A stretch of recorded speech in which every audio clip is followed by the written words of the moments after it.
এরপর সবচেয়ে সবচেয়ে যেটা ইন্টারেস্টিং সেটা হচ্ছে মেস্তা পাটের বৈজ্ঞানিক নাম। তোমরা মেস্তা বুঝো? অনেক মানুষের মুখে, ছেলে বা মেয়ে সবার মুখে অনেক সময় মেস্তা উঠে, হ্যাঁ, দাগ উঠে আর কি, সহজে ভ্যানিশ হইতে চায় না। তো মনে করো তোমার একটা পাঙ্কু বন্ধু, হ্যাঁ, হঠাৎ করে দাড়ি দেখা শুরু করছে, নামাজ কালাম পড়ে নাই, এমনি দাড়ি রাখছে, স্টাইল করে বা সামথিং দাড়ি রাখছে আর কি। এখন তুমি তো বুঝতে পারছো সে কেন দাড়ি রাখছে আসলে, কারণ তার মুখের মধ্যে উঠছে মেস্তা। এখন বিভিন্ন ক্রিম টিম ব্যবহার করে তো মেস্তা ঠিক হচ্ছে না, তাই মেস্তা ঢাকার জন্য সে কি করছে, দাড়ি রেখে দিছে। তো তুমি তাকে গিয়ে বললা, এই বন্ধু, সব দাড়ি ফালা।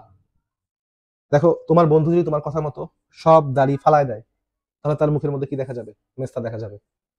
যেহেতু সব দাড়ি ফালায় দিলে মেস্তা দেখা যায়, তাই মেস্তা পাটের সাইন্টিফিক নেম হচ্ছে হিবিস্কাস সাবদারিফা। কারণ সব দাড়ি ফেলে দিলে মেস্তাগুলা সুন্দর মতো দেখা যায়, তাই মেস্তা পাটের বৈজ্ঞানিক নাম হিবিস্কাস সাবদারিফা।